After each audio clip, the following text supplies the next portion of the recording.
प्रिय सज्जनों, मैया कीर्ति ने भगवान को भोजन कराया और कहा है लाला, मैया यशोदा तुम्हारा इंतजार कर रही होगी, एक काम करो लाला, तुम अपने घर चले जाओ।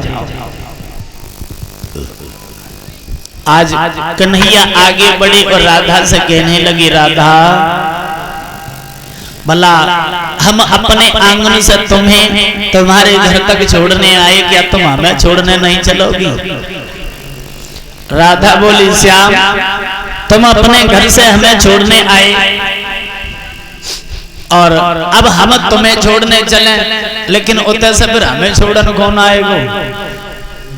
भगवान बोले, उतने की चिंता नहीं करो, उतने से तो हम तुम्हें छोड़े जाएंगे।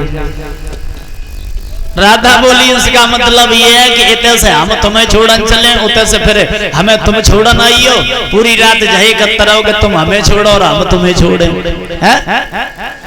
भगवान बोले, तो घर नहीं जा सकती हो क्या भला? अपने द्वारे तक भी छोड़ने नहीं जाओगी? राधा बोली, द्वार तक छोड़े वो जाए, वो कौन सी बड़ी बात, चलो अबे छोड़ के आए। आज राधा और कन्हैया दोनों आंगन से चले, दरवाजे पर जाकर के राधा खड़ी हो गई और कहने लगी, श्याम इतने निठुर ना बना करो, हम लोगों को तुम अपने दर्शन दे दिया करो, जिससे तुम्हारे दर्शन करके हम अपने दिल को तसल्ली बांध लिया करें। और ये शब्द कहकर के आज राधा लौट के आंगन को चली और कन्हैया वहीं खड़े होकर रोने लगे। राधा चली गई, भगवान कहने लगे, मैं लौटकर यशोदा मैया के आंगन में नहीं जाऊंगा। जहां राधा की गाय बांधी जाती थी, उसी खरग में जाकर के कन्हैया छुप के एक कुन्ना में बैठ गए। उधर राधा की सहेलियां उस खरग के दरवाजे पर आई, लेकिन किसी को ये नहीं मालूम था कि कन्हैया जा खरग में बैठे हैं। और वो लड़कियां आपस में वार्तालाप करने लगी वहां कि अरे सब सखियां बाजोरे आई,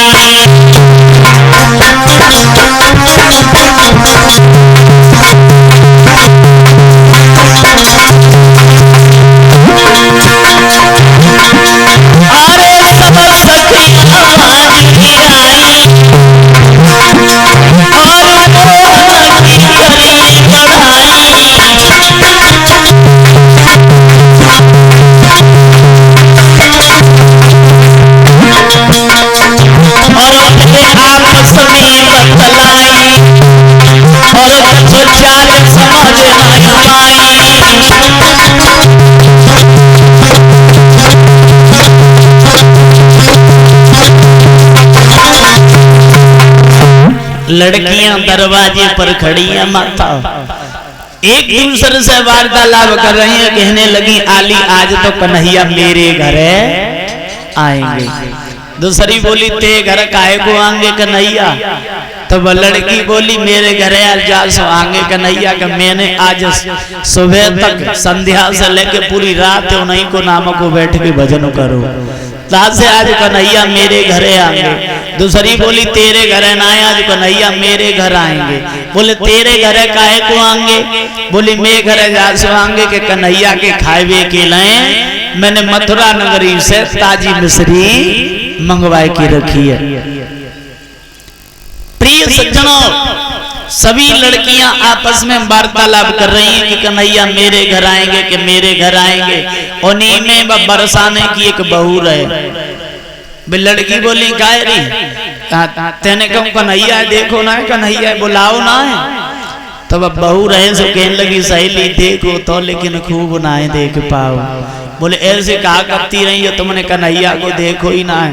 तो बोली ये लड़की को समझाए के, आली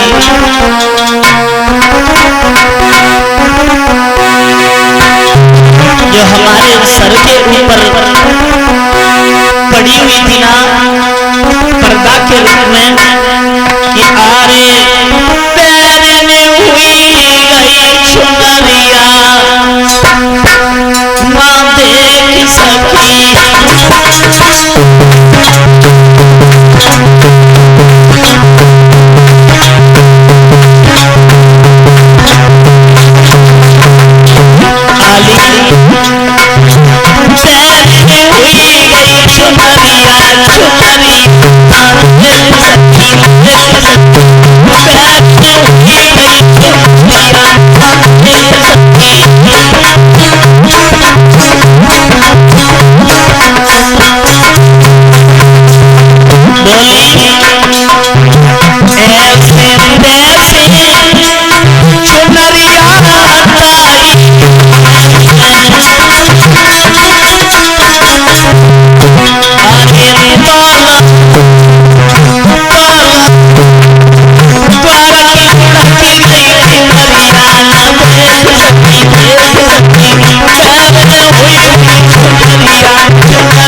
सहेली चलो भज के पार में देखो चलो भज के पार में देखो आगे बढ़ी गए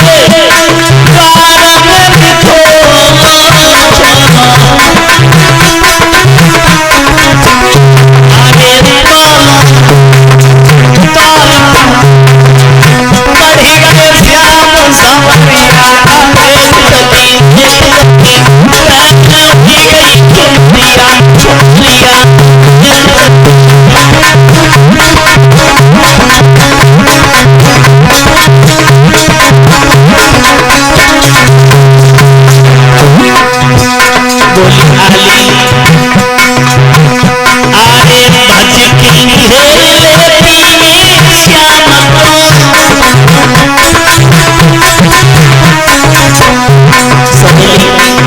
अगर तुम्हारे जैसी होती ना तो मैं भगवान को रास्ता में जाकर के घेर लेती आगे भज की घेर लेती श्याम को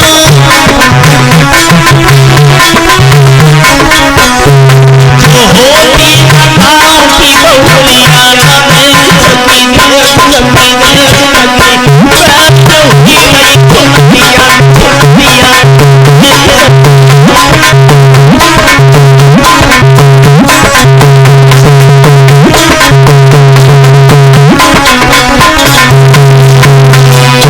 कहने लगी आली अगर तुम्हारे जैसी होती तो मैं भगवान को अवश्य रास्ता में घेर लेती। तब तक सामने से देखो कि राधा रानी चली आ रही और जो राधा को आज वो लड़कियां ने देखो तो कहने लगी सहेली देखो सामने से राधा रानी चली आ रही और जो राधा वह घर के करीब आई मन था तो आज ललिता आगे बढ़ी और ललिता कहने लगी क्यों लली राधा एक बात बताओ आज ना आए तो कल तुम उनकी और वे तुम्हारे हो जाएंगे लेकिन एक बात बताओ तुमने कन्हैया को कहाँ छुपाई के रखी दो। राधा बोली तुम तो बिना मतलब की बातें कर रही हो हम भला भगवान को कहाँ छुपाई के रख सकते तुम्हें नहीं मालूम भगवान कहाँ होंगे। बोले कहाँ होंगे तो बोली राधा भगवान कि कीर्तन जिनका होता होगा और होगी कपट की चाल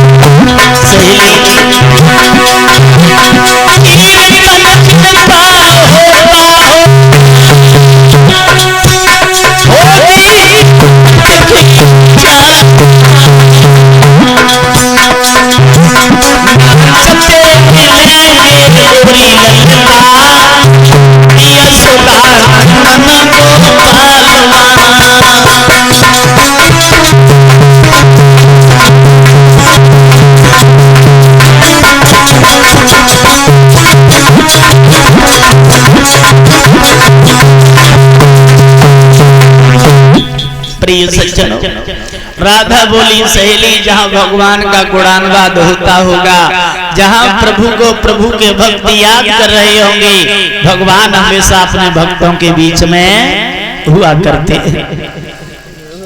ये बात कहने के बाद में आज राधा अंदर खरग में चली और जो खरग में अंदर प्रवेश करो राधा ने कन्हैया बा कोन्ना में से उठ के खड़े हुए गए और बोले राधा हम तो तुम्हें एक साधारण लड़की समझते थे लेकिन आज मालूम पड़ा कि तुम तो भक्ति में बहुत आगे हो। तुमने ललिता के प्रश्नों का जवाब बहुत सुंदर दिया। और ये बात कहकर के भगवान हंसने लगे और जो हंसता हुआ भगवान को राधा ने देखा तो राधा के दिमाग में ये बात गूंज गई कि भगवान की उस मुस्कुराती हुई मूरत के अलावा मैं किसी दूसरी वस्तु को